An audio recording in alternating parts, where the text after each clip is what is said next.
And we are live. These are your broadcasters. I'm Marty Uren. Say hi, John.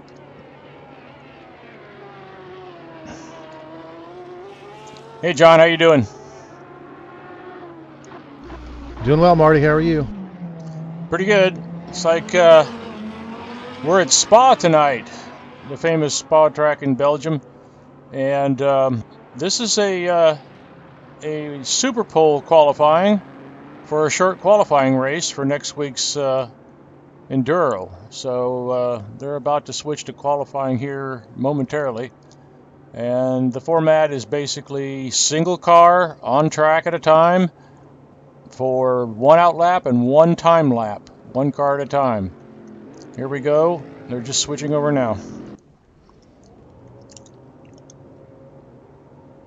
Yeah, it's always exciting to have one of these Super Pole events where each driver just gets that one lap and they've got to make it all happen to finish up in the top 3 or so.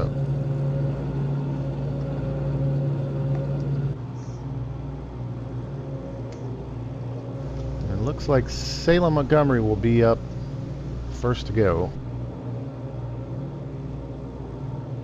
Yeah, the Super Pole qualifying order is usually the reverse of the previous practice lap times.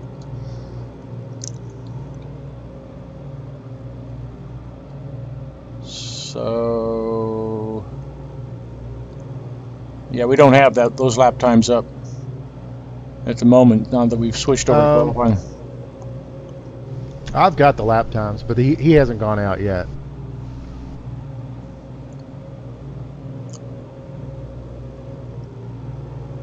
I'm seeing Aaron Parsons is the only car with driver on board ready to go. They're probably doing the driver meeting. Yeah, yes, exactly.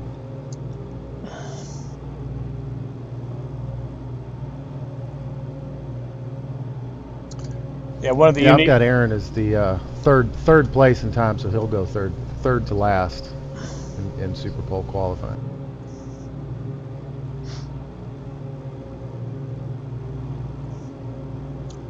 Yeah, one of the unique features of Super Pole qualifying is that you've really only got one shot for your qualifying time, and you're out there all by yourself with everybody else waiting their turn, watching you eagerly to see how well you do. It's otherwise known as sweaty palm time. That is very true. I always get really, really nervous, even more than like the first lap of a big race. I get really nervous about halfway through that lap, trying not to screw anything up in front of everybody. It's really a ball. You can just feel your pulse rate getting up there and getting your palms a little clammy, and you're just trying to nail that one lap. And I'm usually not a very good qualifier. I've done well once, I think, in a Super Bowl where I actually qualified in the top 5 or so, which is really cool. Yeah, it's very, very different from open qualifying as we watch Salem Montgomery Jr. on his out lap in that beautiful yellow C7 Corvette.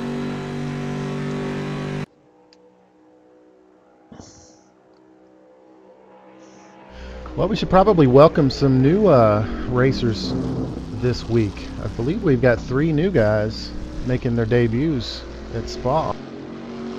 Yeah, I've seen some new names up there tonight. It's good to see. Be interesting to see how they stack up to the regulars. Well, if they're anything like their country mates, they should be pretty quickly get up to the top of the list. It looks like all 3 may be friends of the contingent from the Dominican Republic. Their names are Alexander Walters, which must be related to Martin, and Hernan Gonzalez and Ronny Suarez. Yeah, what is it with those guys from down south? Are they born fast or what? There's something in that rum, maybe. As opposed to something in the water. Go ahead, John. No, I was going to say we've got a request to take a look at the qualifying order, so I can run down that list for you. Good, go for it. All right.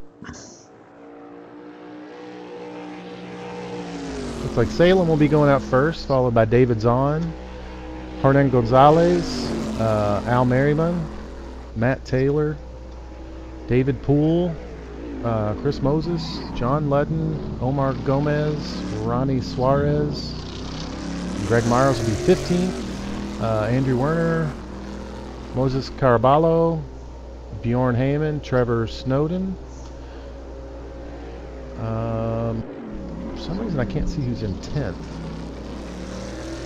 Blocked out. Carlos De La Torre will be 9th, Kreshnik will be 8th, John Houston 7th, Martin Walters 6th, Ronny Nunez 5th, followed by Brad Mears, Aaron Parsons, Luis Nieto, and Ian Jolicoeur will start his pole lap last.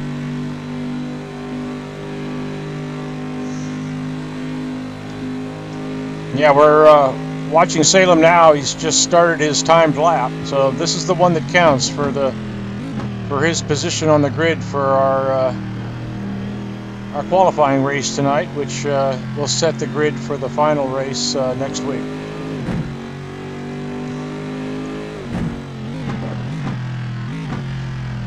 I was glad to be back at Spa, although I'm not racing, but this is a favorite track of mine and probably half the field here. This is one of their top 2 or 3 tracks that had their favorite track of all.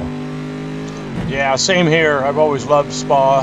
Had some of my best results here in the past, although the recent past wouldn't show it. But a very, very famous track with some very unique and challenging characteristics. At some point, maybe. But after the end of qualifying, we'll pull up a track map and talk about some of the unique characteristics.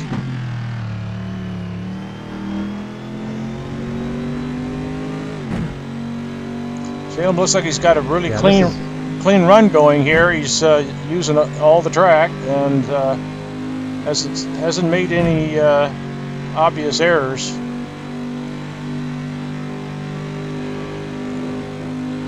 Oh, looking pretty smooth.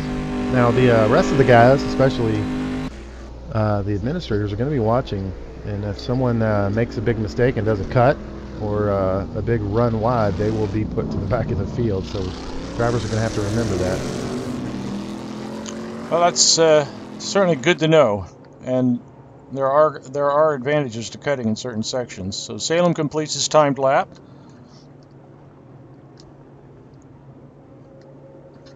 Who do we have up next?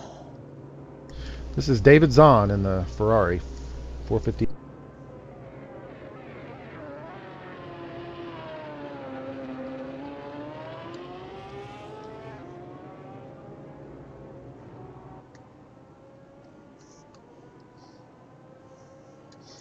So David would have just finished his out lap, and he's now on his timed run, giving it his all.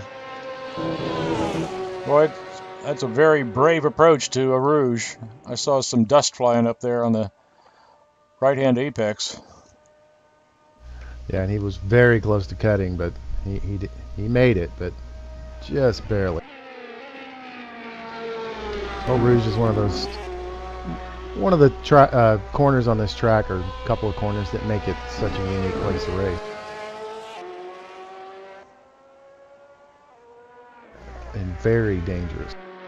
Yeah, I think it's one of those more infamous, shall we call it, pucker sections where you just have to go for it and thread the needle and hang on.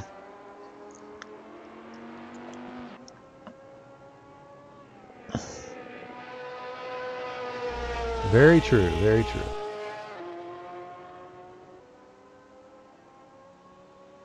Yeah, this is the modern day current version of the Spa racetrack. I've had the pleasure of racing in simulation the infamous historic track, which I don't believe exists in its entirety anymore. But it did always include that turn 1-2 Rouge complex, and in the old days, It was all hay bales and guardrails, just ungodly dangerous. Yeah, trees and spectators and houses.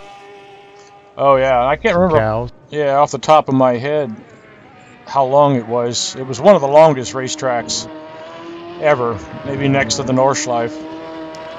And the fast sections in the 1967 Formula One cars was just terrifyingly fast, and a true test of nerves.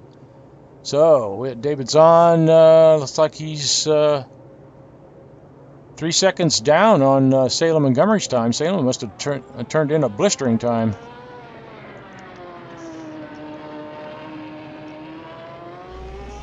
Next up, it looks like what is that? Another Ferrari. No, Oh, no, that's a Viper. That's a Viper. New guy, Hernan Gonzalez. Welcome, and let's see what you got. What a way to join the league, to be stuck, going out early on your very first lap in a Super Bowl. Yeah, that's the proverbial baptism by fire.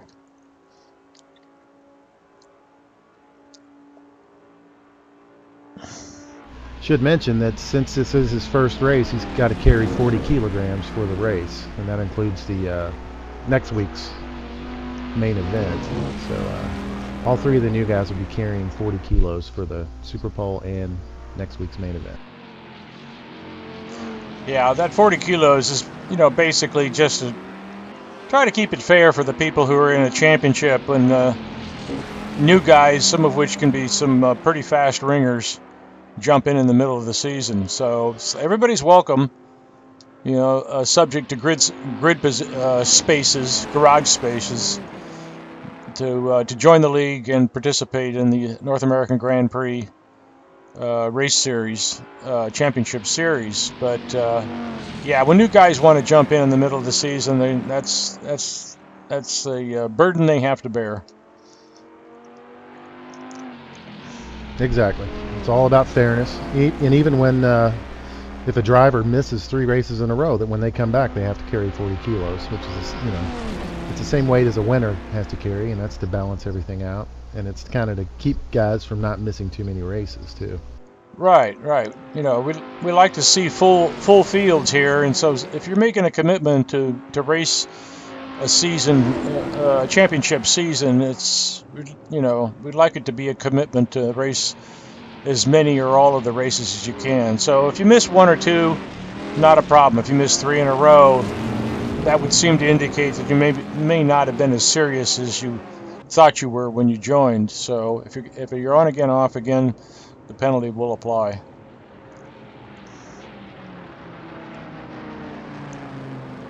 Looks like Hernan got out there pretty good lap, a 220.8 basically, which is not bad. 40 kilos, nice. And next up is Al Merriman.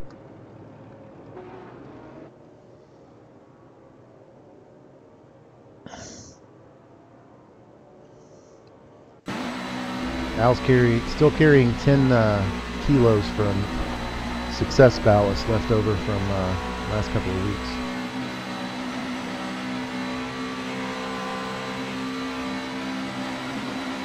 You probably mentioned last week we had such an exciting race. Ronny was leading, dominating the race, and then lost connection with 2 laps to go, and his teammate Luis ended up taking the win.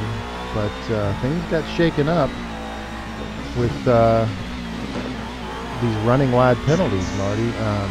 4 drivers got penalized a lap last week, and it really shook up the standings and the results of the race. Ouch. Martin Walters, Aaron Parsons for the 2nd time this season, which is, I don't think he's ever been penalized for cutting before. Salem Montgomery and Iggy Ciordia actually all lost a lap, and I think that put them back in like 12th position. I believe Aaron was in the top 3 before that happened. So the finishing order from last week's race, official finishing order, is Luis, With the win, Brad Mears in second, Ian Jollicoeur in third, Barrett Rolfe in fourth, and Al Merrimon in fifth.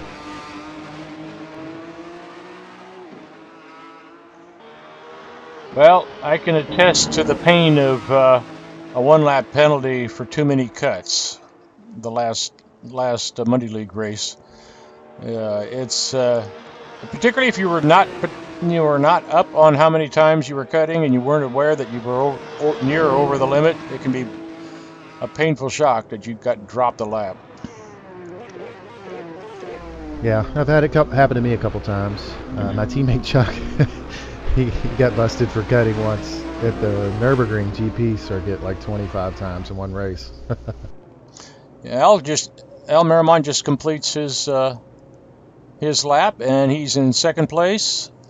He did drop some wheels there at one point, so he gave up some time. But right now he sits second in the order to Salem Montgomery Jr. Yeah, pretty good lap. Looks like Matt Taylor. Is it Taylor up next? Yeah, in the Corvette.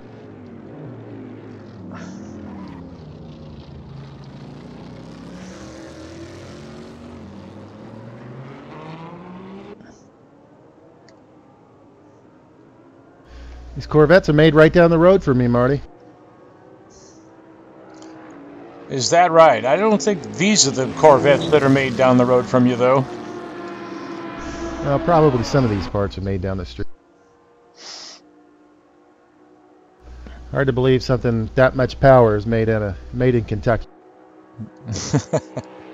If you say so, John. A lot of horses, but not a lot of powerful cars.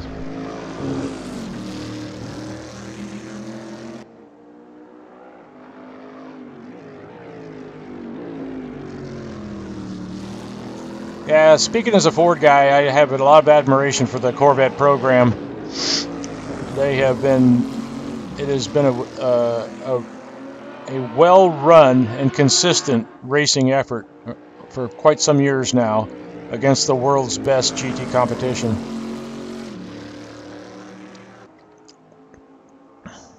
Yeah, very successful. They do a great job. I'm not a huge fan of the Corvette, but I do love the racing team. They're just excellent team. They seem to put a lot of money into it. Always have great drivers and are very successful. I've got a lot of respect for the engineering in that car, especially how it's evolved over the years. I was never a fan of the older cars, but the new one is a world-class car at a considerably lower price than a lot of the supercars it competes head-to-head with.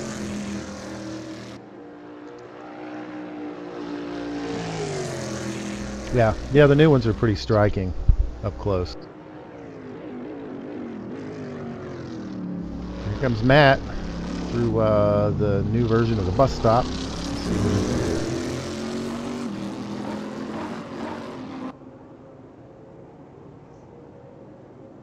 Looks like Matt slots in third behind Al Merrimon.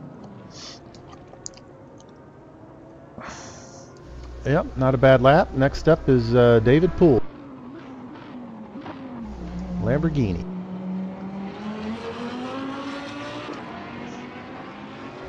Now David and his partner, teammate Andrew Werner, are actually leading the points chase now for 05 Motorsports with 99 points.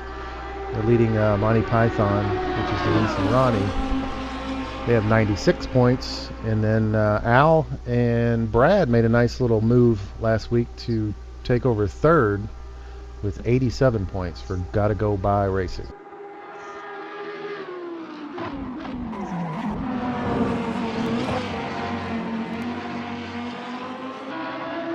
Pretty nice to have both your team finish in the top 5. It's a good way to score a lot of points. Yeah, you keep doing that, and you're definitely going to be in the contention for the team championship.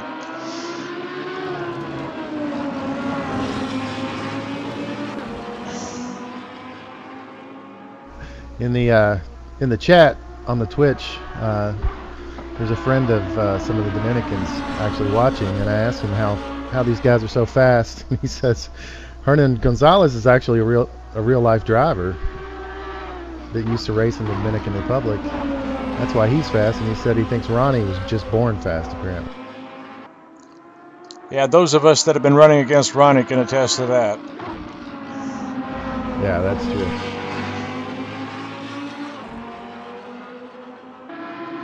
And a clean racer too. That's the other thing that's a strong emphasis at North American Grand Prix is it's one thing to be fast, but you have to race with a lot of respect for your fellow drivers. I mean, whether it's lapping traffic or whether it's recovering from a mistake and having to chase down people ahead of you that you have the pace on, it's like everyone's entitled to the racetrack and to defend their position. And it's if you don't manage to mind your P's and Q's, you will pay the penalty.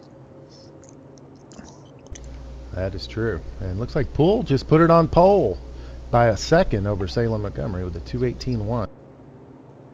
And here comes Chris Moses. He's won this race several times in the past in the GT, well, the Thursday night series, so I expect he'll do well tonight.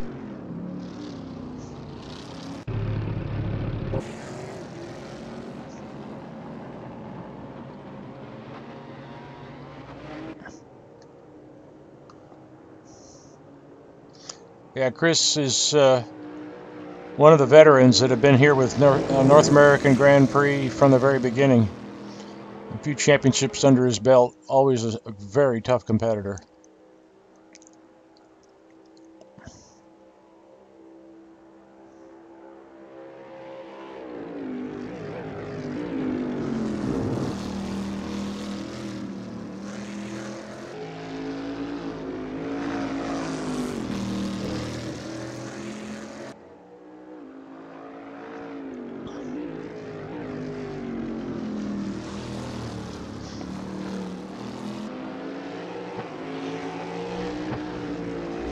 Looks like a pretty good lap so far.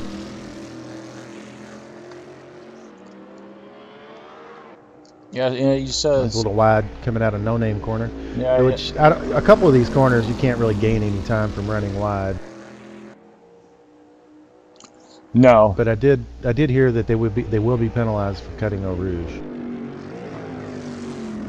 Yeah, that makes a lot of sense. Depending on your car, the type of car, there's a lot of time to be gained by just trying to straight line those turns and minimize the risk.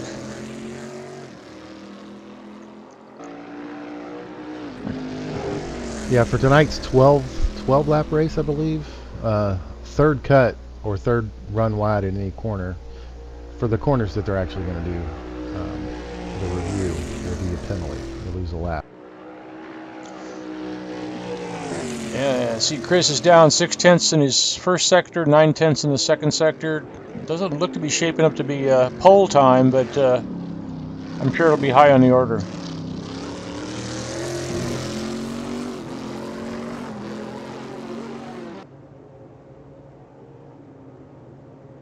Hey, he takes third.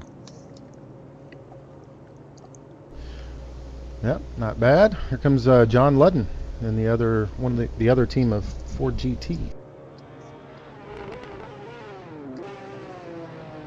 I just saw read today that they will be running. I believe it's Chip Ganassi will be running 2 Ford GT teams at Le Mans this year. That's right. Yeah, that was. And they're going to be. Yeah, as a Ford guy. Interesting. Their numbers are going to be the last years that the Ford GT, the original won the race. 6, 7, 8, and 9. Yeah, I believe so. Yeah.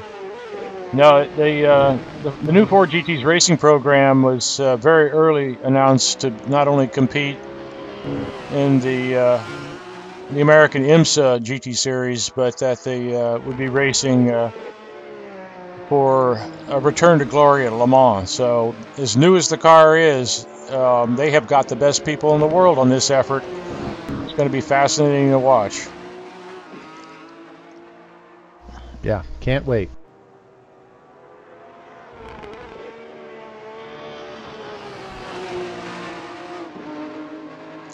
And John's 2/10 down from the lead time in the first sector, so he's close. Which, if he keeps it together, this should be very high up in the order. 1/10 down in the second sector.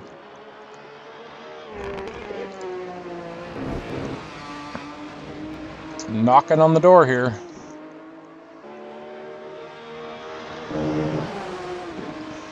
I'm not surprised a bit. Nor am I. John's been one of our consistent top of the field runners. And luckily for him at this track, he's not carrying any weight, so he should be really, really fast.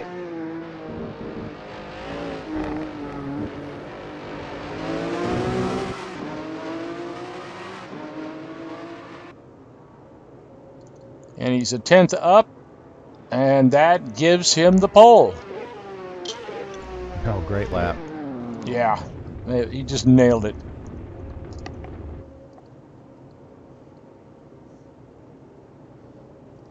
Looks like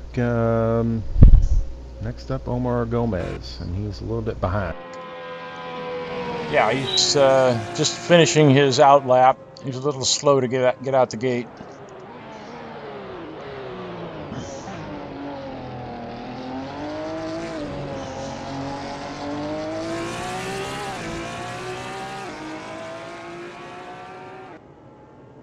Yep, not bad. So here he goes. I'll try to call out the names of these corners. This is La Source. This is part of the original track, which I think was a crossroads in the old original version of Spa.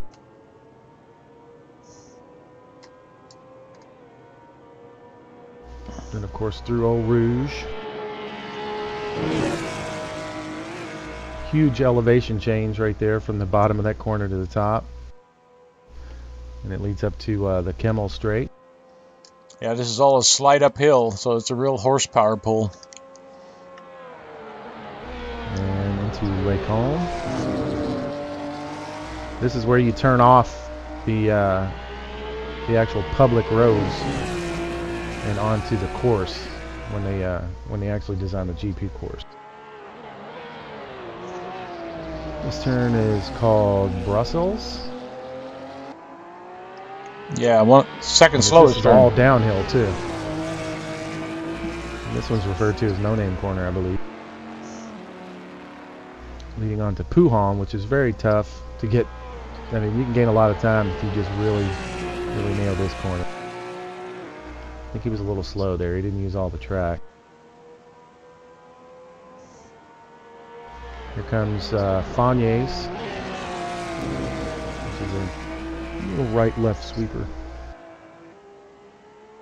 Yeah, the curbs can be your friend or they can be your enemy, depending on how well you can handle them. Yeah.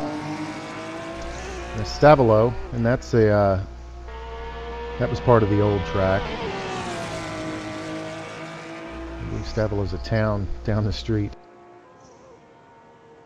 Yeah, I believe it was on the Blanchemont. On that long country back straight on the old track. I distinctly remember the name. Yep. And then this leads into Bus Stop, which has had about at least 3 or 4 different iterations. Omar's a little conservative there. It's so easy to throw it away. Although we haven't seen anybody do that. I don't think we've seen a serious off-track incident yet. No, not yet. But the night is young. And here comes Ronny Suarez. He must be teaming up with Hernan in that Viper. So Ronny Suarez will be carrying 40 kilos as well. And he starts his hot lap.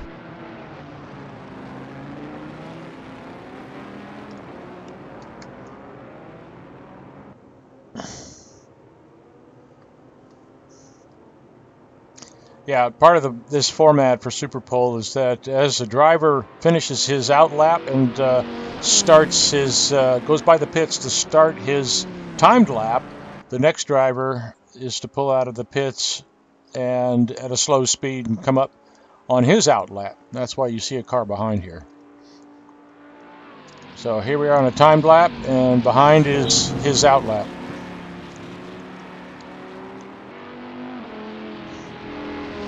The theory. Looking it up, Marty, you asked how long that track used to be in the old layout, the original layout, and it was about 14 kilometers, almost 9 miles. Yeah, it was a good distance.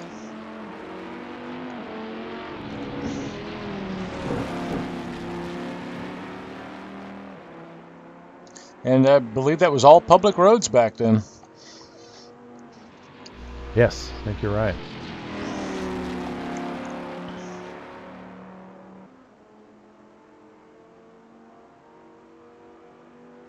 Yeah, if anyone viewing remembers the epic movie Grand Prix, some of the most exciting scenes were at the old Spa track.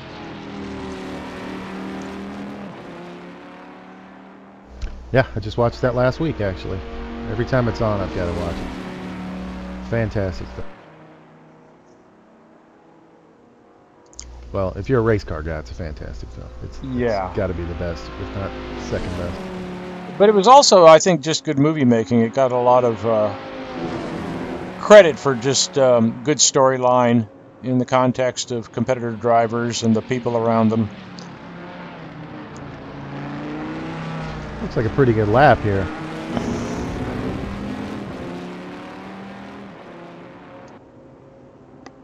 Is this Henry Gonzalez? Wow. No, that was Ronny Suarez. 4th place with 40 kilos. There's something in the rum down there, man. Or something. That was definitely a fine run.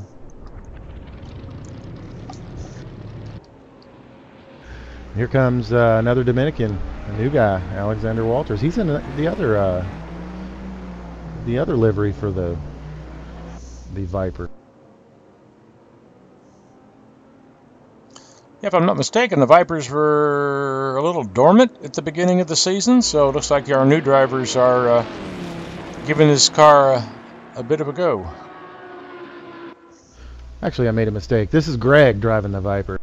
Greg Myers. Ah.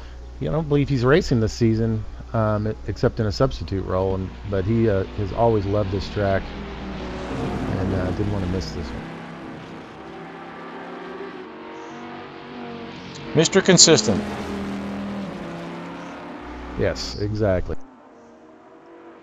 Greg will go out there, qualify mid-pack sometimes, even in the back, and just do the same lap time every single lap.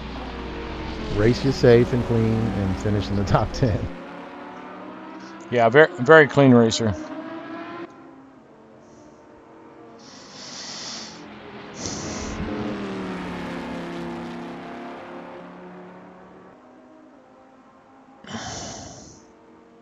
Also famous for putting in a bare minimum of practice before the races. Which that's true too. Which makes his performances all the more remarkable.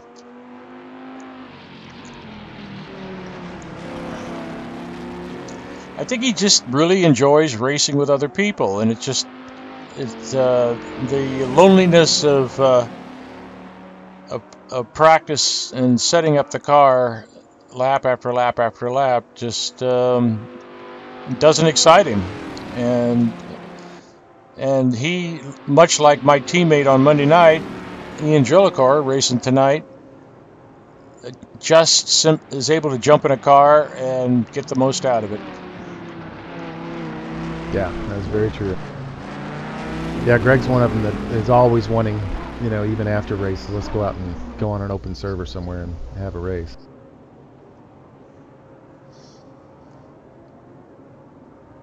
So Greg, looks like he comes in 10th. Yeah. And here comes Andrew Werner.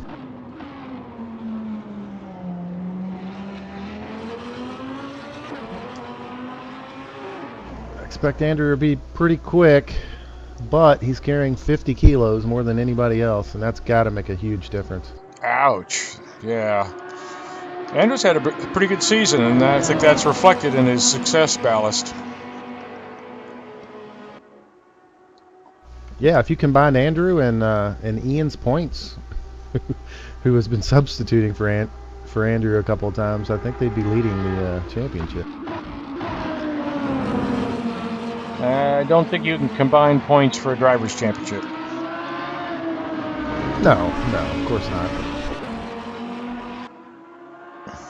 Those two have been doing pretty well.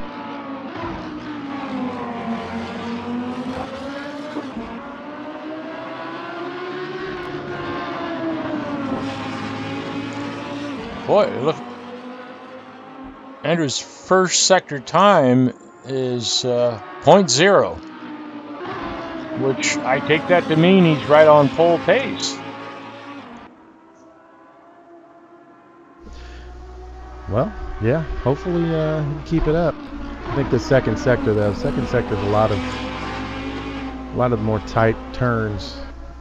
And he's only to favor somebody that's got the most down. He's only 2/10 down in the second sector. Wow. This is going to be a good run. Oh, he's right on the edge there, on the outside, using it all.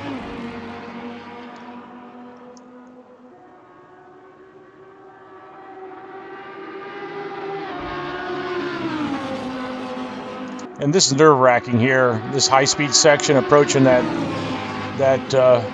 first or probably for a lot of people first gear chicane. Trying to nail this right here. Little minor lockup, looking really clean. It's right difficult. on. Very good. This should be a great time. And Andrew comes in third. Very nice.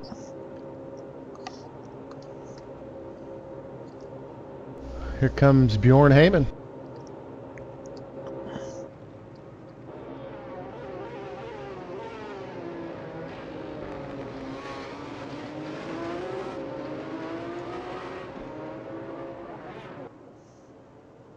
Bjorn's been racing with us for many years, and he's got this car figured out pretty well. He's had some good showings so far this season. I expect he'd do pretty well at Spa since he's got so many laps here. Yeah, I expect a good showing here with Bjorn. He's been putting in a very serious effort in preparation for this series. That is a mean-looking machine.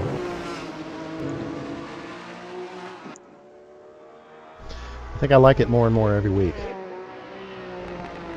Yeah, it's pretty radical. I remember when it was first released, they'd taken it on tour in Europe just to show the car off, and they'd taken all the badges off, so there was no identification whatsoever. Parked it on a major city street like London or Paris, and let people gather around trying to figure out what it was.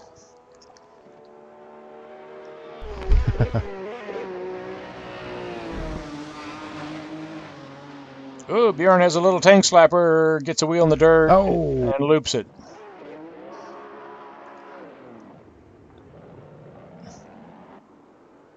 Well, that's a bummer. Yeah, that'll spoil his grid position for the qualifying race. But you know, he's got the qualifying race to make up positions, and still, whoa, back end comes around again. I think he was a little ambitious on dirty tires. Yeah, exactly. Those tires got hot. Had some sand on them. Yeah, and those mid-engine cars will heat up the rear tires real quick when you start sliding them.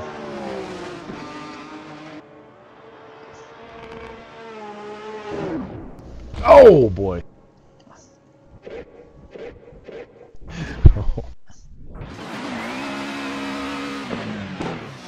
He's determined to finish. Well, we just went out of view when that happened. Back in getaway again? Yeah, coming through Blanchemont, he lost.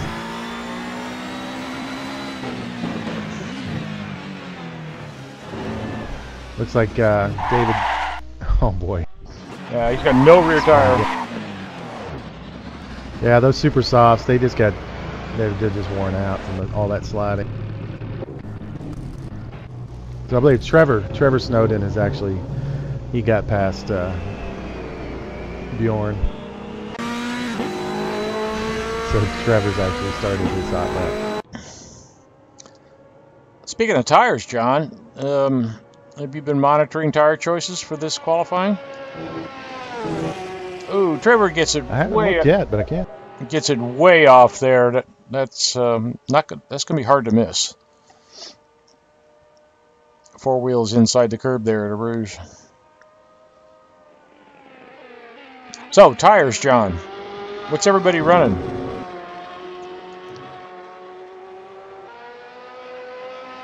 Well, everybody's going to be running super softs. They've actually switched. Now the guys have switched to their setups for the race, the ones that have already gone. But looks like all the guys that are still waiting to go out are on the super soft. That's a little surprising to me because this is a relatively long track. Unless you're very careful on the outlap, you know, you can get those super soft tires warmed up too soon. And then your timed lap, by the end of the time lap, and I think that may have been what bit Bjorn, is that they were just done by the time he was finishing his lap. Could be. Yeah, they definitely don't last very long, and this is a long track.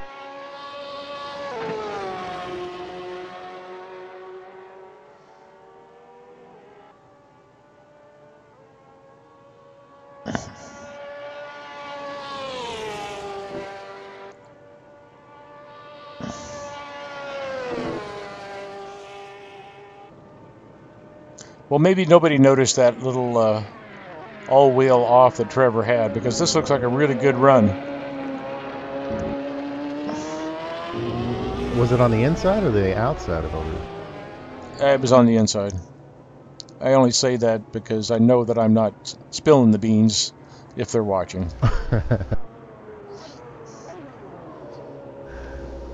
He gets in there with a 23.3. He's a little more than a second slower than David, his teammate. So it might have actually been, it might have cost him time at Rouge. Here comes Carlos De La Torre. I believe this is our second Porsche to go tonight.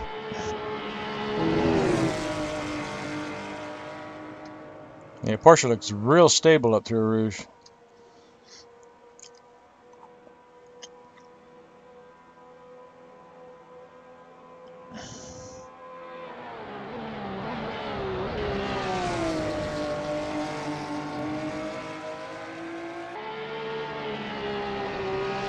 Yeah, one of the big variables with setting up a car for Spa is your choice of aerodynamic settings. It's got such long, high-speed sections that there's some speed to be had with low downforce if you can hang on to the car through the rest of the circuit when it gets twisty. And so it's definitely a compromise, more so than most tracks.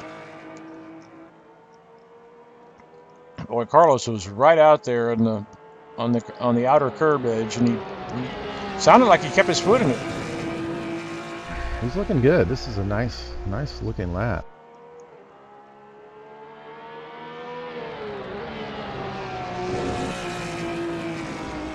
Yeah, speaking of downforce for this track, I'm usually one to use as much as I can, really. I remember some guys in GTR2 would use very low settings, and I just couldn't do it.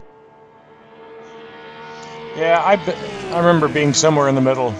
Run lower settings than I normally do, but not as crazy low as some of the more alien talent.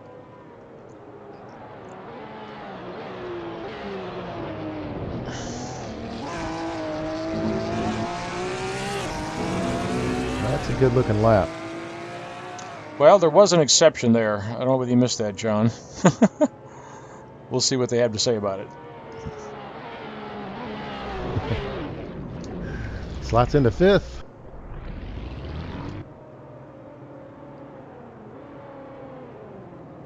And here comes Alexander Walters in the Bentley Volkswagen. And it's red.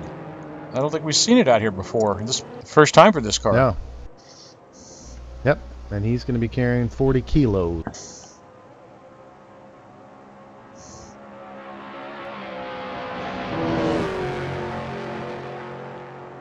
That looked like a very stout drive up through Rouge. Mm-hmm. And he's on the wrong side of the car, driving from the passenger seat. Well, that must be disorienting.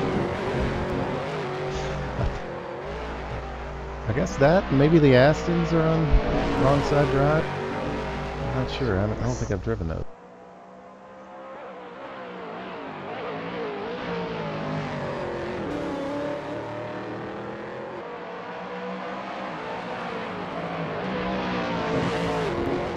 Ooh, a lot of curb.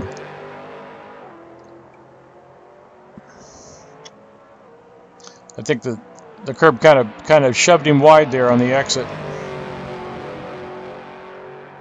Yeah, I don't think running wide there is too bad. You're not gonna. I don't think you're gonna gain any time. It's a little slick outside that curve on the right. Did I hear you say, John, earlier that there were not going to be any penalties for running wide? No, I think there will be. You know, Rouge. Ah.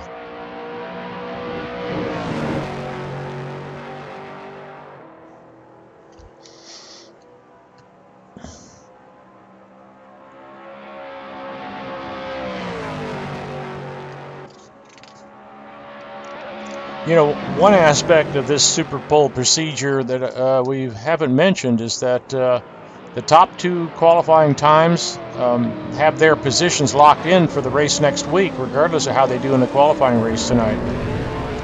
Mm-hmm. Wow, he had a little slip. This is a great lap. He was a half a second up.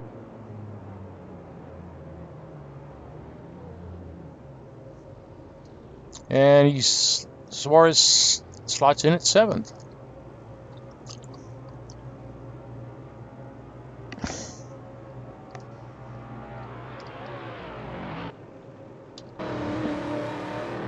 And now we're looking at Kreshnish Halili on his timed lap in an Aston Martin. Great lap from Alexander Walters. He was actually up until the bus stop, and he got a little squirrely going in and coming out of the bus stop, and it cost him over a half a second.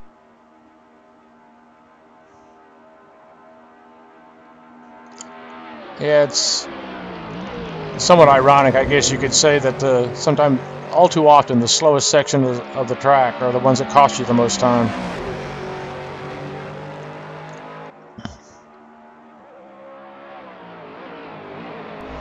That's correct, and it could be, a trade-off from on your setup too. If you can make yourself fly through the fast sections, the slow sections, you're probably going to be losing a little time.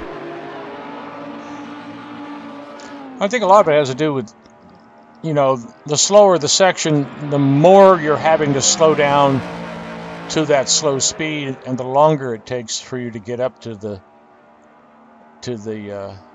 top speed at the subsequent section. So how much speed you carry in the slow section and how smoothly you enter and exit it has everything to do with affecting your overall time, if that makes any sense.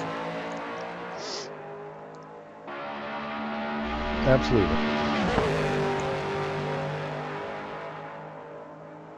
Kreshnik's got a pretty good lap going here, looking nice and solid.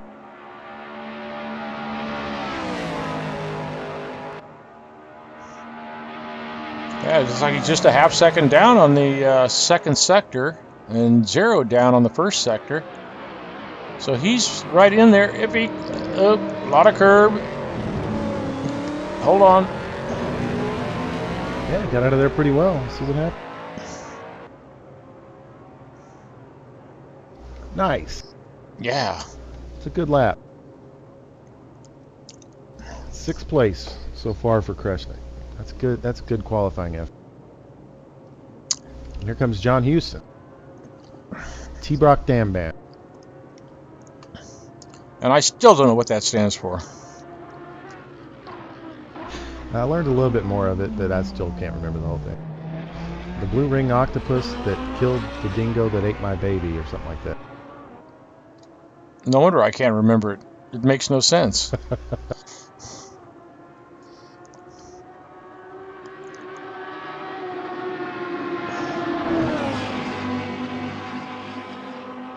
Definitely no lift there.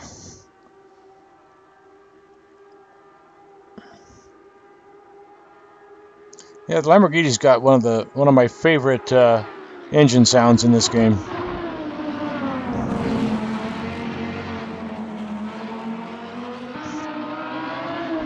It sounds great, yeah. And whoever did the sounds for it did a great job, and I love the gear shifting. It's got like an auto blip feature.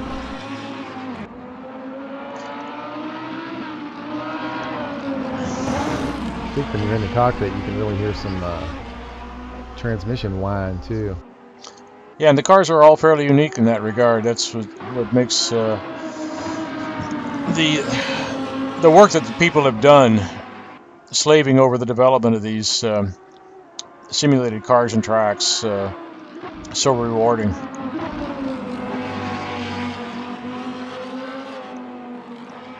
Yeah, my hat's off to them. It's just amazing what kind of work these guys do. And it all just gets better and better and better. Ooh, yeah, and you know, these guys, Assetto Corsa, Kunos that did the game, started off as modders for GTR2. Well, right. Probably did some before then, but they became really famous. Yeah, they did the Power and Glory mod for GTR2, which is fantastic. I did not know that. Yep. Got a little deep into bus stop, which may have hurt him on the getting the power down on the exit. So John slots in 12th. Who we got now? No, I don't see any cars on track. We have got Martin Walters in the other portion. Here he comes.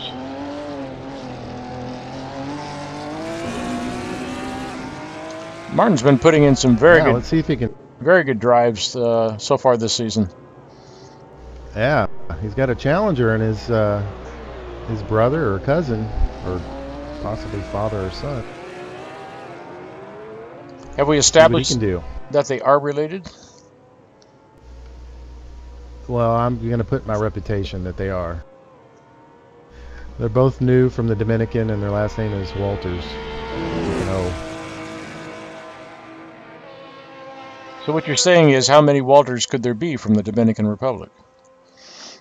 Yeah, there can't be that many.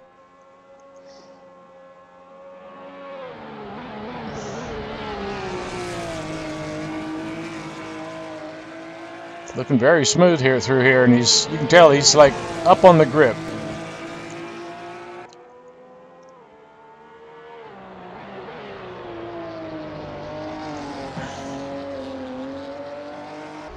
Yeah, when Ian substituted for this team earlier in the season, he mentioned that the setup that he got from Martin was the best he's ever had in any car, which says a lot.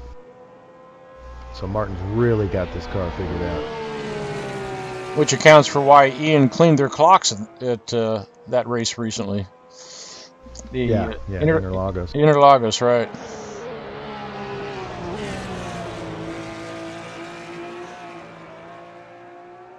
Sometimes it just all comes together.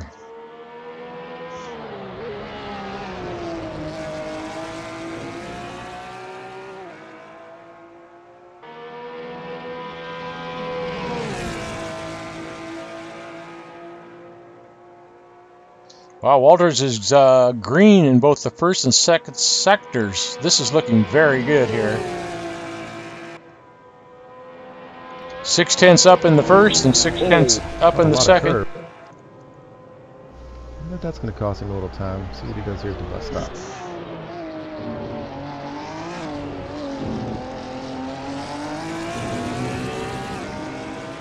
Looks good there.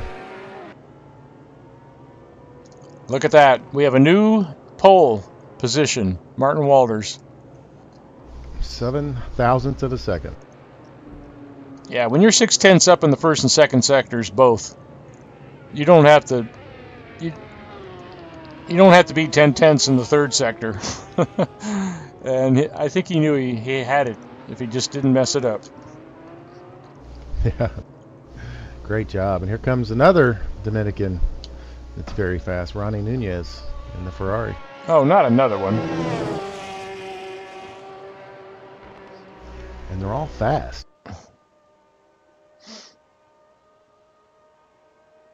Yeah, we welcome the challenge, don't we, John?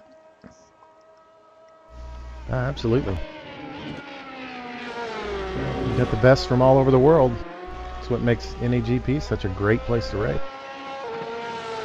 Yeah, I love telling friends about the diversity of nationality in our league. People from literally all over the globe.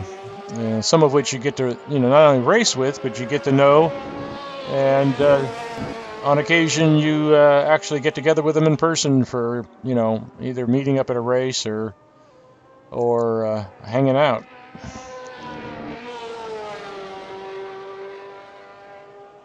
Yeah, great bunch of guys. I think my total is about 15 or 16 of these guys that I've actually met in person at races. Cool.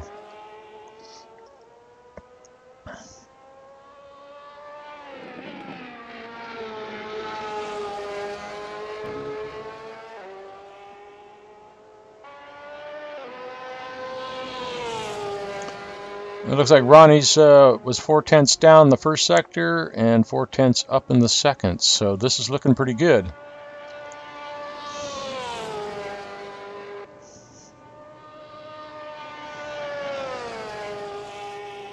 Looks very good. Yeah, I've got him at 5/10 up.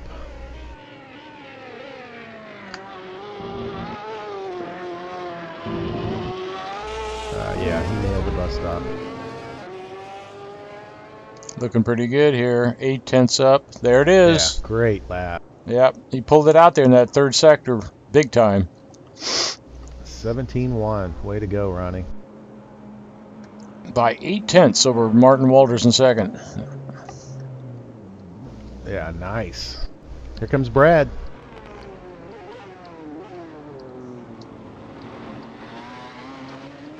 Oh, I should have looked at the stats. Thursday night stats. Brad's, I don't think he's had any luck at this track. That's hard to imagine. He's raced Thursday nights forever, and yeah, he hasn't had that.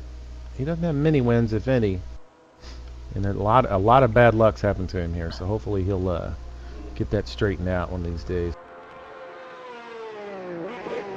Well, there's something to be said for using up your bad luck, I guess.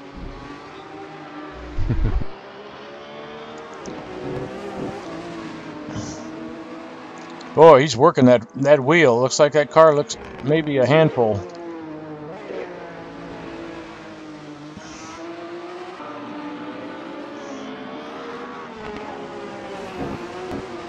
If there's anybody out there that gets just that last little bit out of the car, it's going to be Brad. Another one of the founding members here at North American Grand Prix.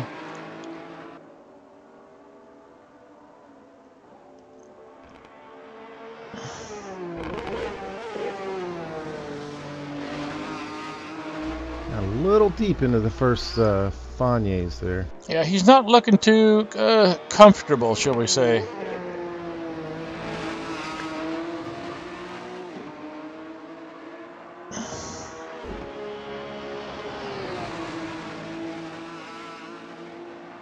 Some cars just exhibit some distinct changes in behavior when you put the sticky tires on and drop the fuel level.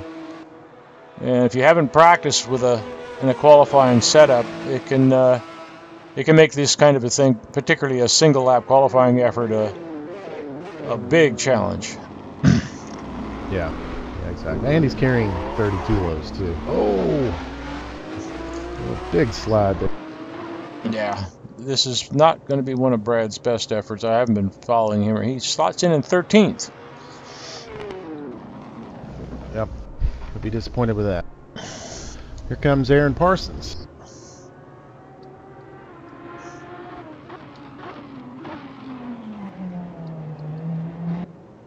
Hope I didn't give Brad the old broadcaster's curse by mentioning his luck at Spa. We don't believe in such things, do we? I wouldn't if it hadn't happened to me.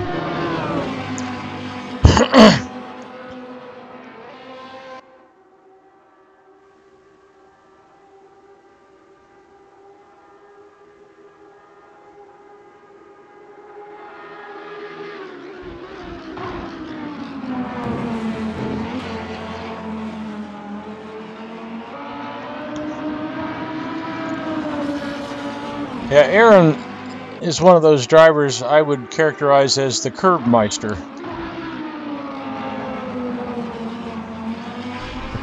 Makes full use of the boundaries of the track, huh? And then some. I was really surprised to see that he got his second penalty this season. Yeah.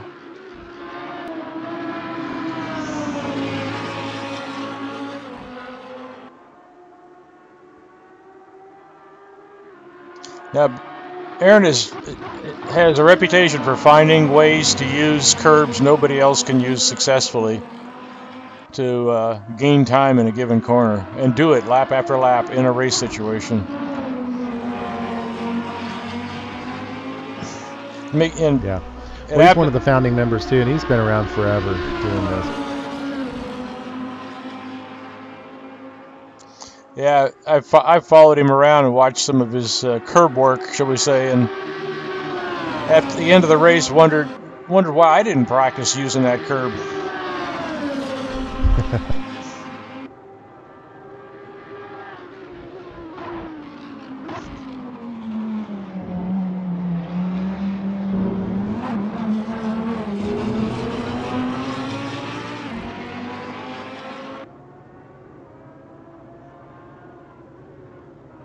And not bad, 6th place.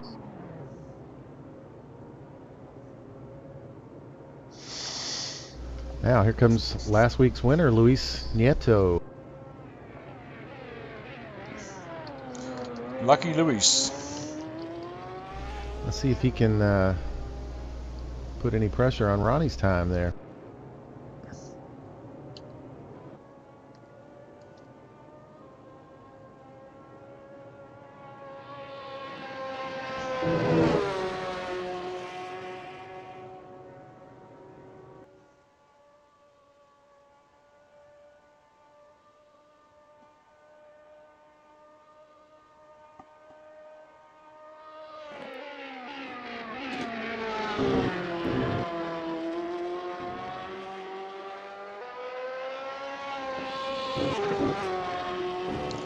Yeah, Luis and Ronny have been what I'd characterize as a dream team in this Ferrari so far this season.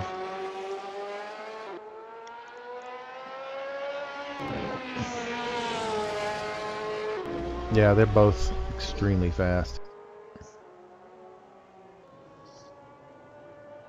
And disgustingly consistent while doing it, which is reflected in their high finishing positions.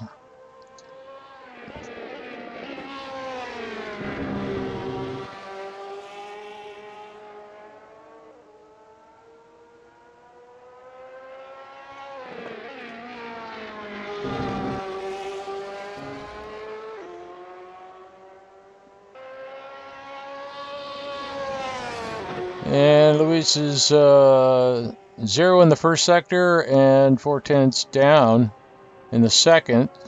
So it's looking to be a good time regardless, depending on how this third sector works out for him. Yeah, if he finishes it up this way, they can possibly lock down the first row for the main event.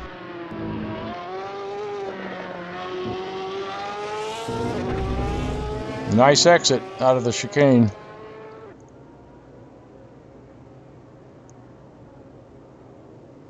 Yeah, Luis gets slots in it in the 5th place. There was something wrong with that 3rd sector. It was like a minute down, or a second down. I'm sorry. Wow, or second.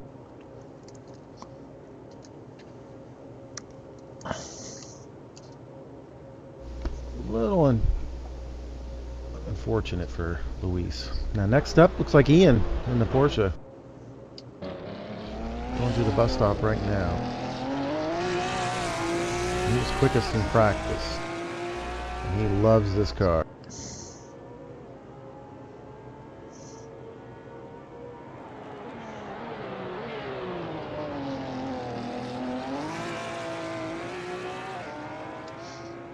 Boy, using up all those rear tires. Look, I got a little wheel spin. Hopefully it didn't hurt him. Yeah.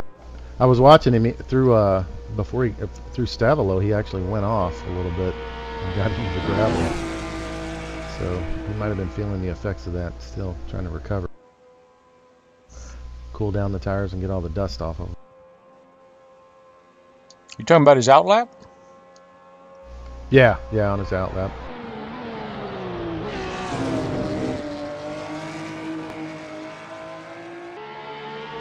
Kind of like we saw with Bjorn. Once he went off, the tires just were never the same.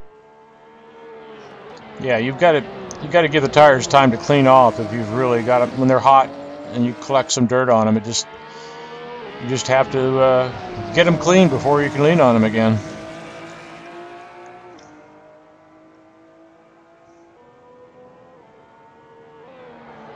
Looks like Ian's up on Ronnie's time so far by 10. It's interesting, John. In the broadcast tools, I'm showing him up 2/10 in the 1st sector. Oh, big so slide. He saved it, but that's going to ruin his time. No, yeah, 4/10 down. So it's still going to be a good time, but those rear tires are giving up on him. I wonder why we're showing different times. We'll have to figure that out for next week. It's always something. Ian's still feeling the effects, perhaps, of going off on his outlap. And those super soft tires just can't stand that. Now here's the big challenge. Better be careful, yeah. Careful. He handled it well. Oh, did you hear the tires light up? Yeah, there's no grip in the back. And for a Porsche, that's death. He saved it. A pretty decent run for 7th place. Yeah, that could have been a whole lot worse. I think he just wasn't prepared for the amount of abuse the rear tires were going to take on one lap. And there we have it. Well, way to go, Ronny.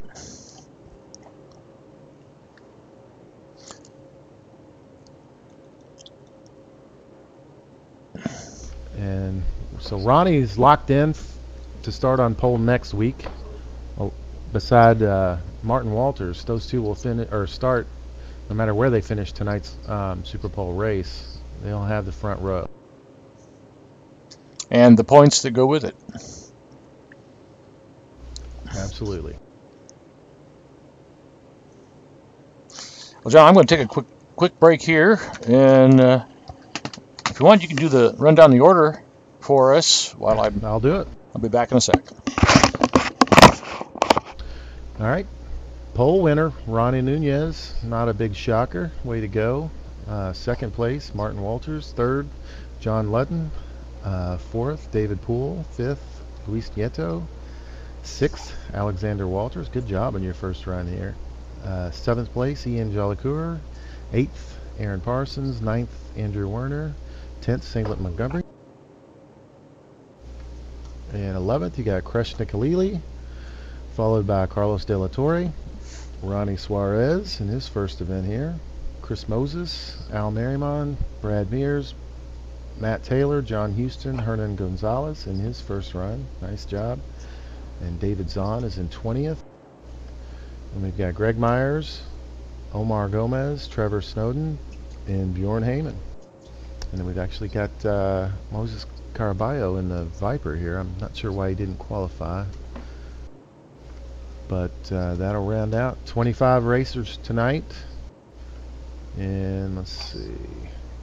It's going to be 12 laps.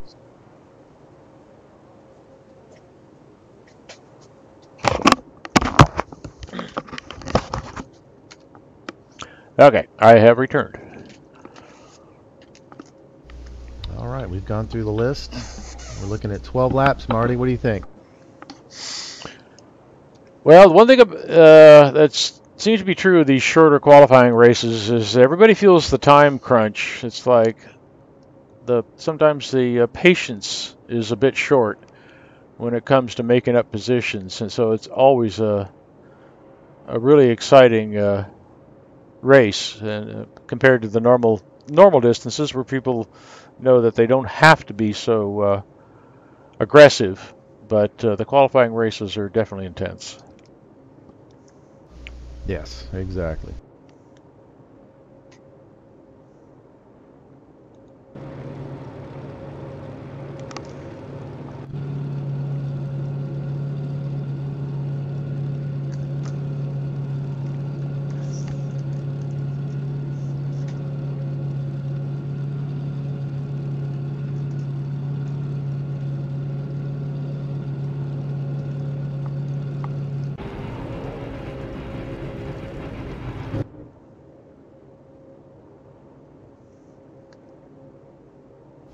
Pretty tough start to this on this track now that the start finish line is on the back side of the pits instead of on, going down the hill towards Eau Rouge, because you've got to manage this really slow corner. You get up to a pretty good speed going into La Source, which is a way over 90-degree right. It's probably 150 degrees, and you've got to stay out of people. And it's really tough getting slowed down enough to not rear end anybody. Yeah, the biggest challenge is getting slowed down, but you're coming from a standing start, and I can see why they did it. The old way of starting on the front straight right toward a Rouge made cars 2x3 trying to make a Rouge very dangerous, and so this gives them a chance to slow down through the hairpin. It's plenty wide. Get sorted out. And by the time you get up a Rouge to the back straight, it's a little more sane. Sure, that makes sense.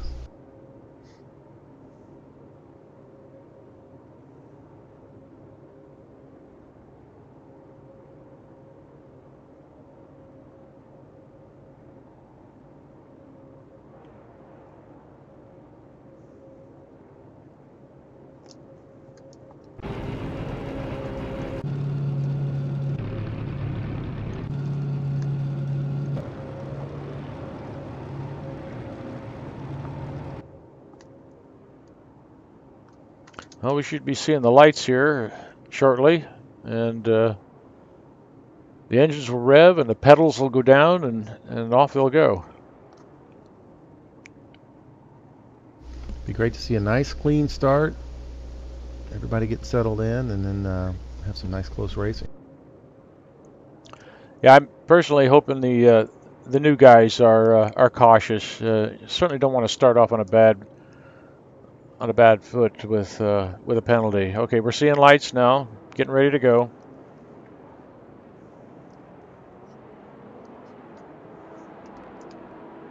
Here we go.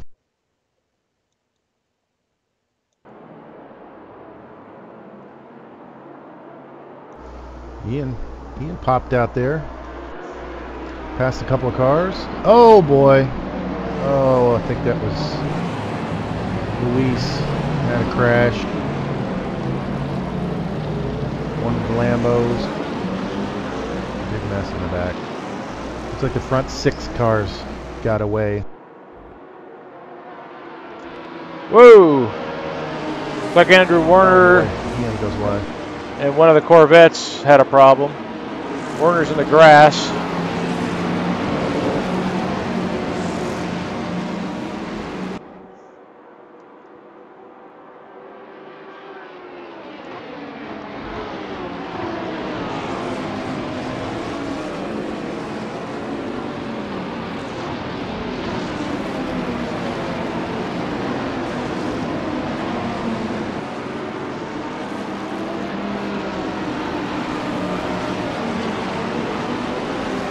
See Andrew Warner all the way back, 23rd position, or 22nd. That's unfortunate. Yeah, it looks like Aaron Parsons got shuffled back. Yep. Al's way back there. Luis. Yeah, Luis is in 17. I think Luis may, well, I can't really speculate. I know he made contact with somebody. I don't know whose fault it was. Brad's way back there.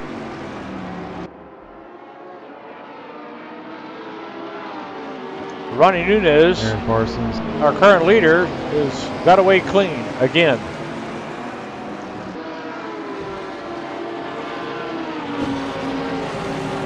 Followed by David Poole, Martin Walters, Alexander Walters, and Ian Jellicoe.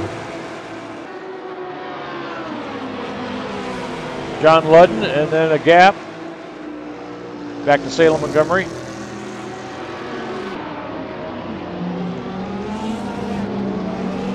Ooh, little argy-bargy there coming out of the hairpin.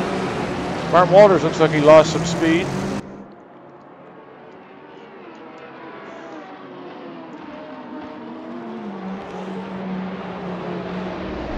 Lost that position.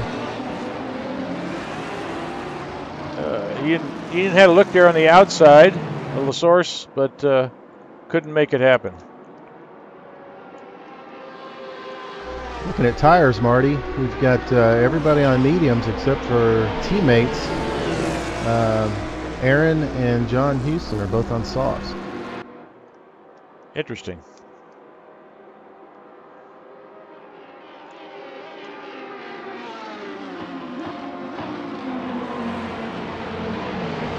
Ooh, Ian on Martin Walters.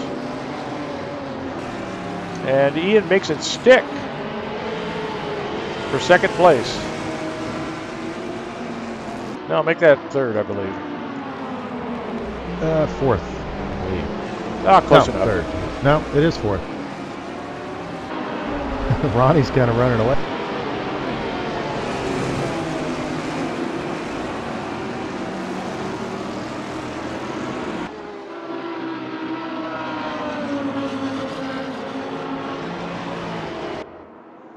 Yeah, looks like David Poole avoided all the contact and slotted himself into second place here with a good gap in front and a good gap behind. And Alexander Walters, fourth place. That is a really good run with that beast of a Bentley and the first race ballast that he's carrying.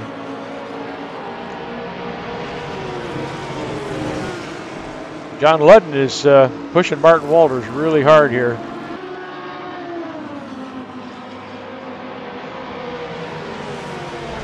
See Andrew Warner is in last place currently. He had must have had big damage on that first turn schmozzle.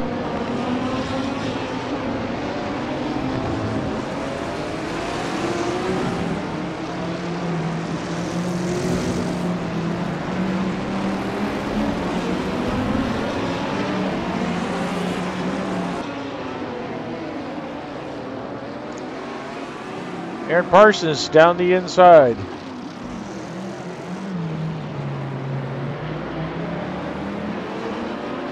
Chased closely by Ronny Suarez, one of our new guys in the Viper. These guys are Having about the most fun you can have with your Luis clothes is up on. into 13th position. Not bad from where he ended up after that big mess.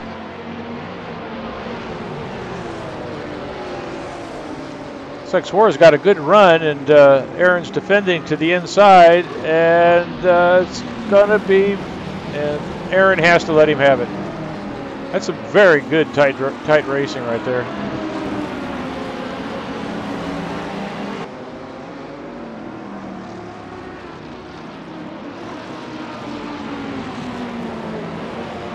Looks like Ian's getting ready to make a move on the other Walters, Alexander in that Bentley. He was all over him. Yeah, we're on that now.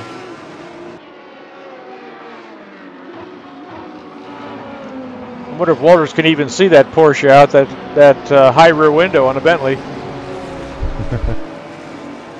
It's like a gnat on a mule. Yeah, what's that noise back there?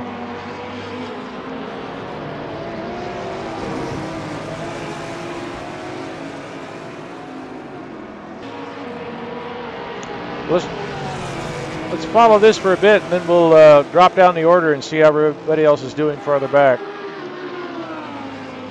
I kind of suspect Ian is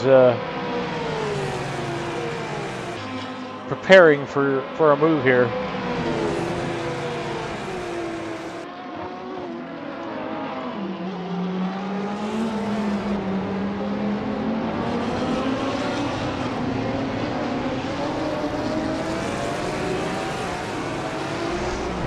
He's probably going to try it here because I don't think he. Yeah, he's gonna. Yeah, he probably can't. Walters can't is gonna pass that Bentley on a straightaway. Yeah, Walters defended there, so Ian's gonna try to over and under him. Walters gets a little curb here, which may slow him up, but not enough.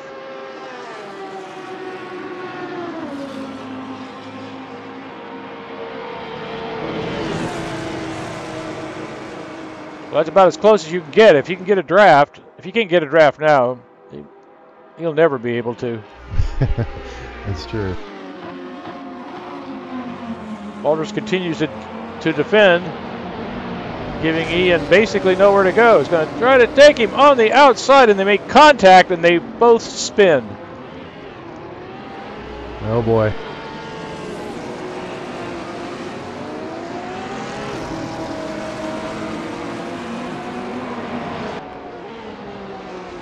Yeah, Ian's away, and Walters is back on track, too. And Aaron Parsons is... That's a tough call there. Between them. Yeah. Ian was definitely pressing the point, and it seemed that Walters knew he was there, but it was just turn-in time, and I think they just ran out of road. Well, that's the nature of this this short race. We're already a third of the way through the race. Exactly, as we were saying earlier. There's going to be a little bit more aggression here. Yeah, people are not going to show the normal patience with a race this short, and they're going to take more chances, and it doesn't always come out well.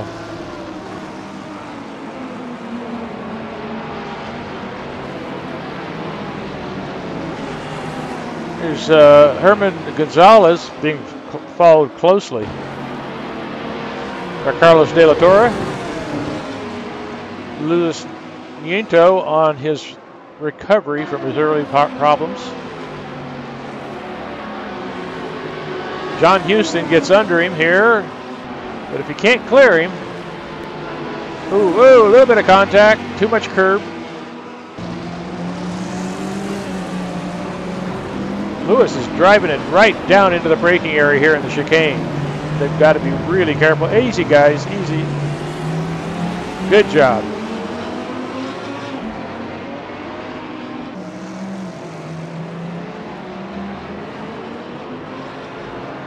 You can almost see Brad yelling for these guys to go.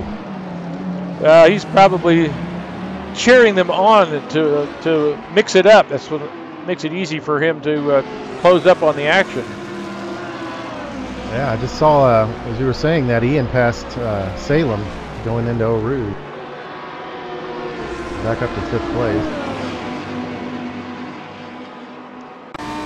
Ludden is having a go at Martin Walters now. The third. Looks like Brad's got the legs here on the Lamborghini. Or pardon me, the Viper. Whoa, whoa, little overshoot there. Holding on, holding on. Yeah, Brad got away with that.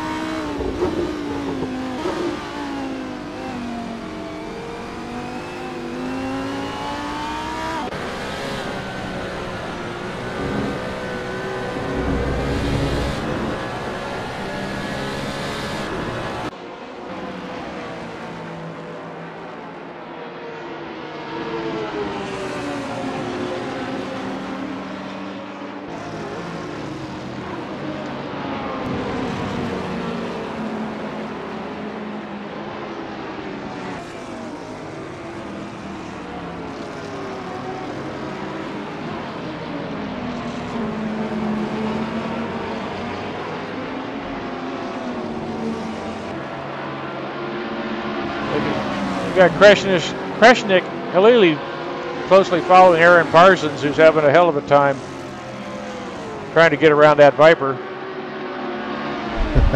I'm watching that now. That's, yeah, nice tight racing. Yeah. Good run for Kreshnik.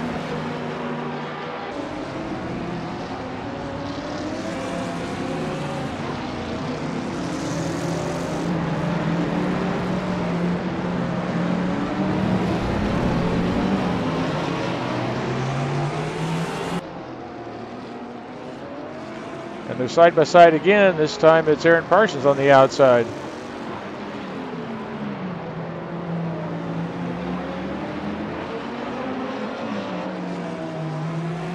And Ronny Suarez had the lead, was ahead. Now Aaron must have got a great launch out of the hairpin. Their nose to tail, up over a Rouge and down the back straight, and it's like, this is not over. And we are halfway, 6 laps into our 12-lap race. And the Viper got back by. Reminds me of GTR2. Yeah. The Vipers are always fast if you can set them up and hang on to them.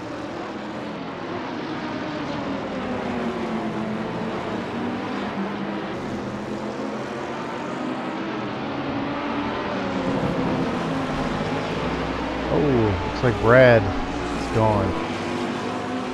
Disconnected. Oh, that's a shame.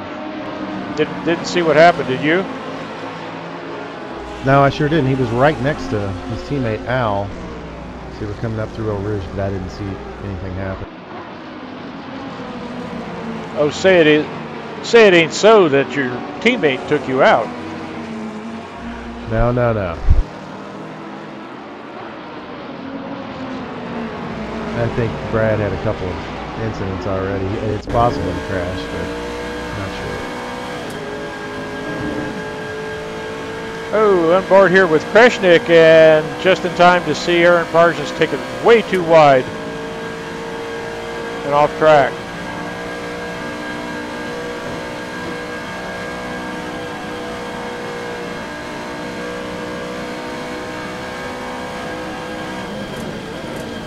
Kreshnik just goes for it. Drops that big acid right down into the chicane. Stays his side of the road and no change in position.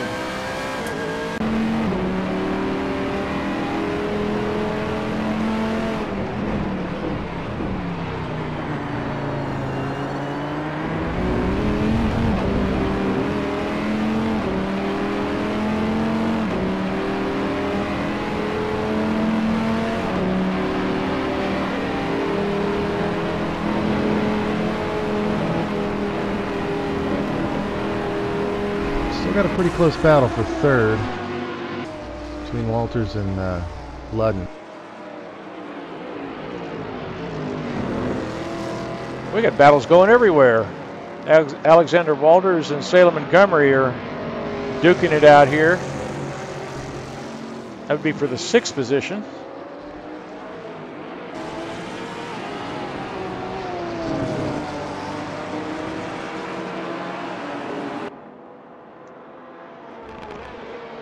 John Ludden in hot pursuit of Martin Walters for 3rd. David Poole is comfortably in 2nd at the moment. And Ronny Nunez out for a Sunday drive in 1st.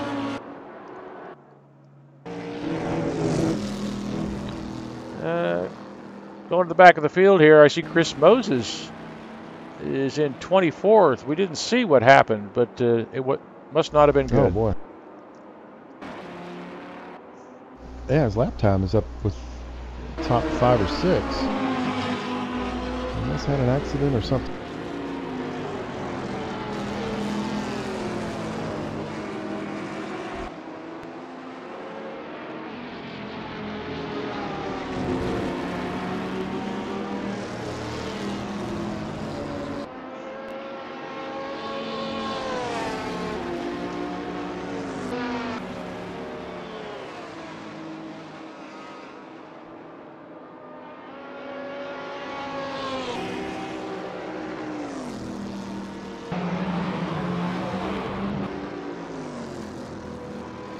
Looks like Ian's not, he may be gaining on these guys in front of him for 3rd place. For 3rd and 4th. Oh, we just had some contact between Moses Carabello and David Zahn. Moses tried it on the outside of the chicane, and there was some contact there when he turned in. And they just continue on. Looks like no harm, no foul, except the guys behind him have closed up on him.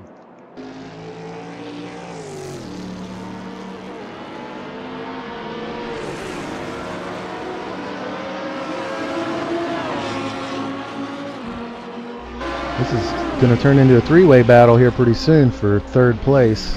Ian's catching these guys. He's on a mission. He's actually got the 2nd fastest lap, only 100th behind Ronny Nunez.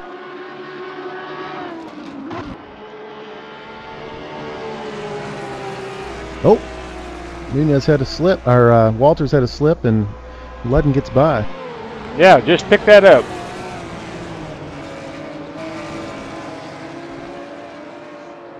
He had a little slip up in Pujon. Yeah, that's helping Ian close the gap on him while they duke it out.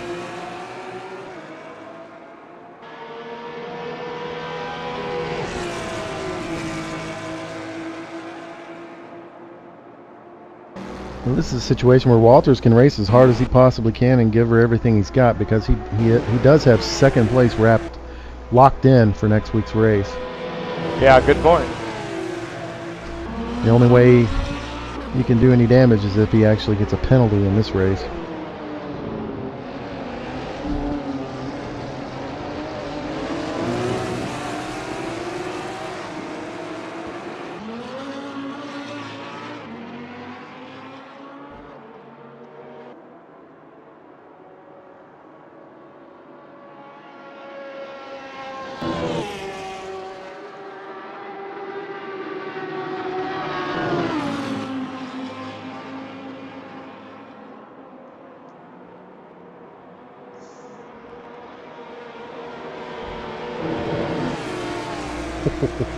Yeah, Mark. I was watching. Yeah, Walters just sliding it through a route, probably 130, 40 miles an hour.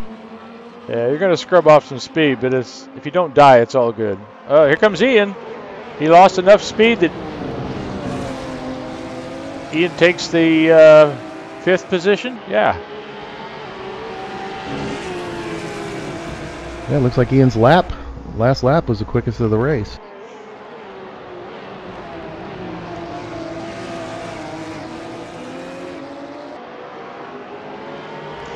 Well, it looks like his love affair with the Porsche is continuing. That's almost exactly what I was just getting ready to say. Although, I'm seeing signs of tail looseness there in Ian's car. I'm wondering if you say these guys are all on mediums. Everybody except for Aaron and John Houston, who are on soft.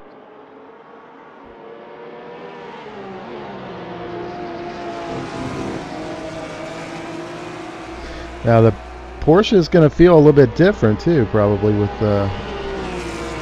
on low fuel. Once the weight of the fuel starts to burn off. Ian is tucked right up against that board, and he's actually moving to the outside here on the sweeper, which will put him on the inside for the chicane. And there they are, side by side. He's going to take it. He's got the position. John's. Ian stays wide to give him room, but he's also set up. They gave each other room. That was good. Yeah, that was excellent stuff. John did what he could do without taking chances.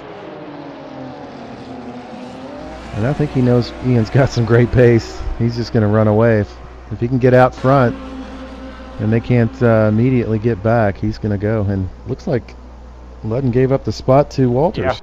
Yeah. No, Walters basically... Ludden kind of got too close to Ian there and had to check up, and Walters made a nice move on the outside.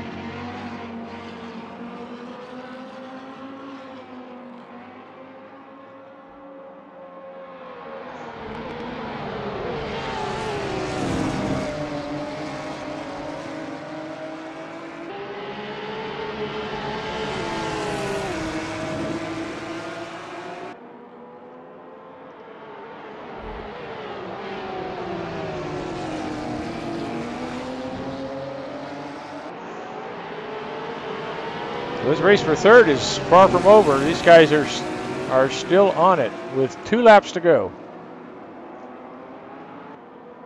Or probably more like a lap and a half. I think 2.5. Yeah, close enough.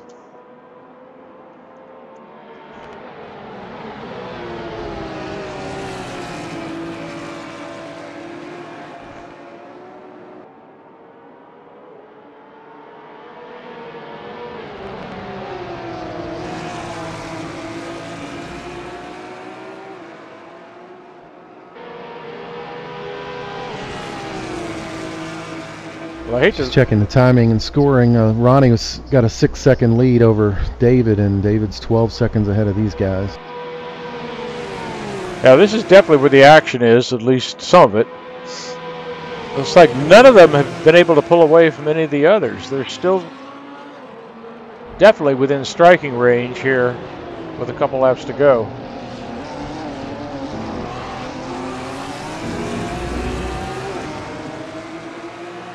Ian having a little trouble getting that power down coming out of the bus stop. Yeah, we were watching Walters, but I could hear Ian's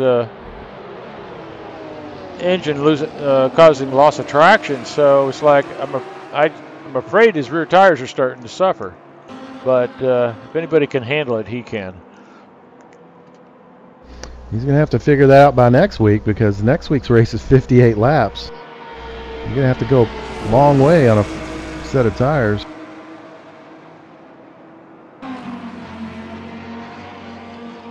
Let's drop back real quick and see what's going on farther back. I'll keep an eye on these guys. So Aaron Parsons has run by himself in 8th. Obviously struggling to recover for some of that first turn issues that shoved a lot of people off.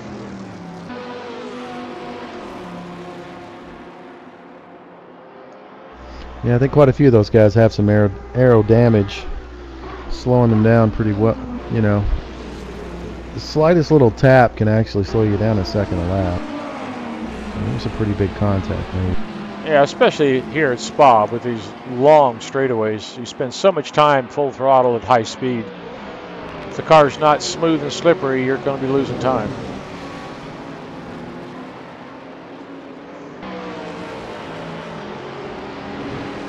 Oh, Ludden has a slide off. Loses a little bit of time to these guys. Moses Calabrero is right on Al Marimon here.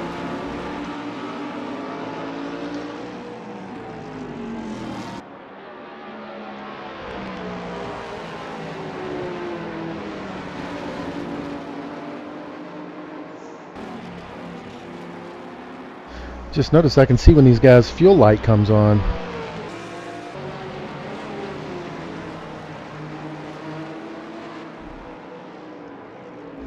We're 1 to go, Marty. Okay, we're just taking a peek here at the back of the field. Everybody seems to be pretty settled down. Probably well aware that they're running out of time to do anything with the cars around them.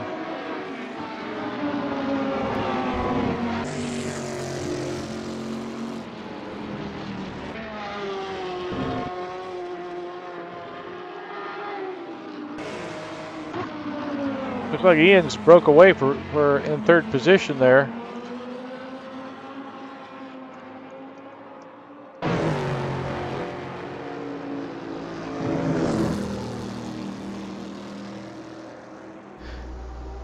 Yeah, he's definitely got that one pretty much wrapped up. It's like our closest race is John Houston and Luis Nieto for 10th position here on the last lap.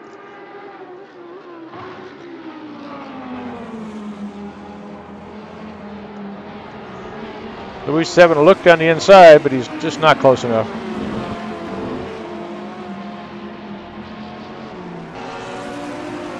Ooh, John went in a little deep there. And Luis is looking to come down the inside here. This is John keeps it wide, gives him room. They're side by side.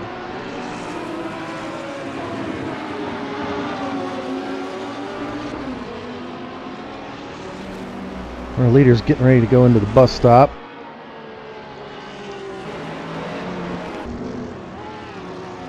And he gets through there just smooth, and he's going to take the win. Our winner, Ronny Nunez. David Poole. Ronny Nunez.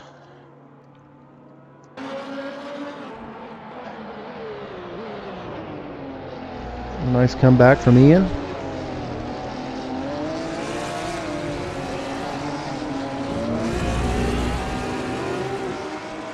Followed by Martin and John Ludden and Alexander Walter.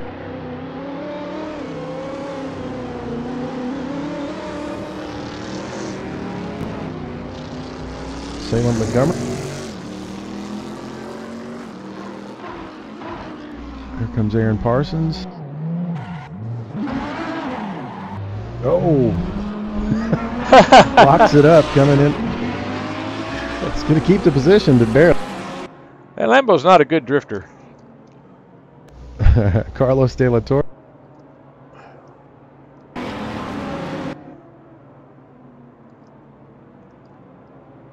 Nieto, Houston, Gonzalez, Kreshnik, Carballo, Al Marimon.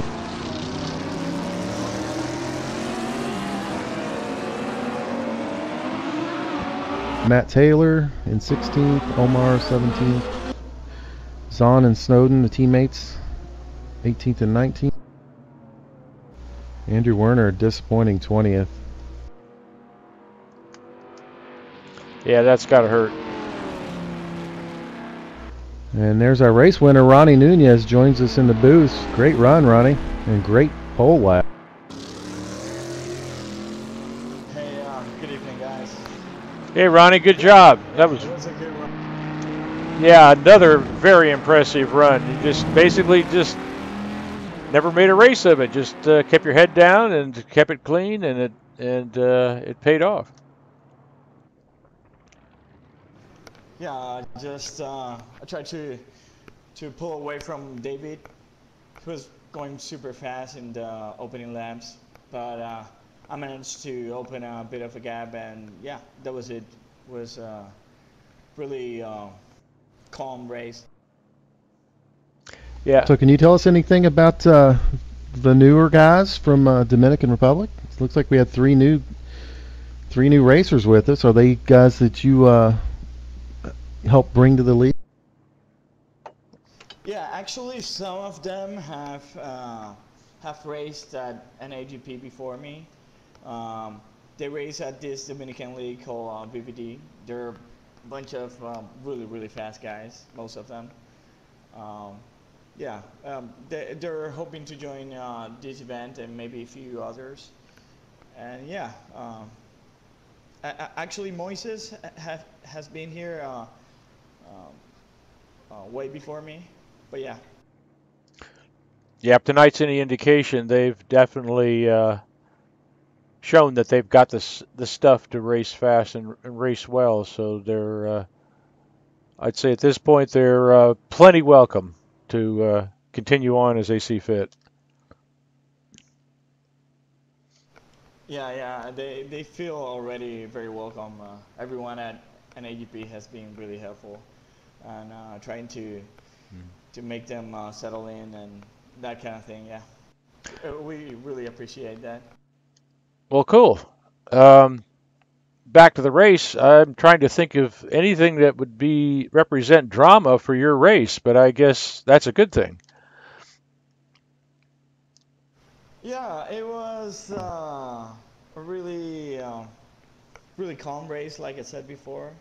Not much happened after a start. I mean, David was putting some pressure at the beginning, but I managed to pull away.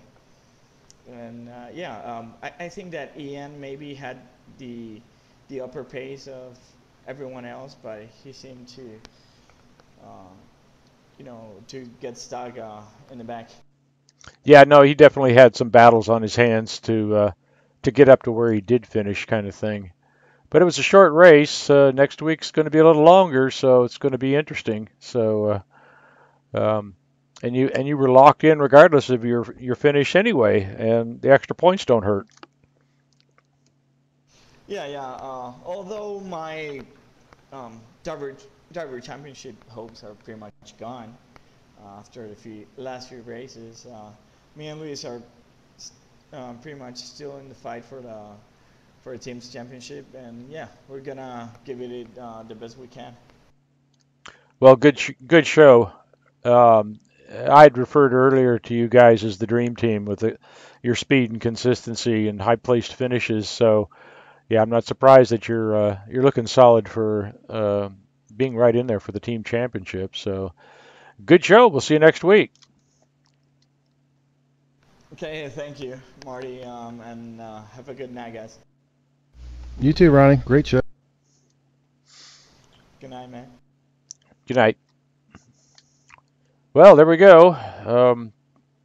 Qualifying for Super Bowl qualifying for the big race next week is in the books. John, do you know? I think I have a note here how long the race is supposed to be for next week. I believe it's 58 laps. Is that going to be close? That's an hour. That's an hour 45. Hour and 45 minutes or so. 400 kilometers. Okay. Yeah, that'd be plenty of time for everybody to show what they can do and see if they can improve on their results tonight. And except for the first two Super Bowl qualifiers, there's no other points for this. It's all about setting the grid for next week. So they can lick the guys that got the short end of the stick and lick their wounds with no harm, and come back next week and put forth their best effort. So anyway, any other thoughts, John? No, just like you said, long race next week, so it should be a lot of good action, and we'll see you then. All right, everybody. Thanks for watching. See you next week.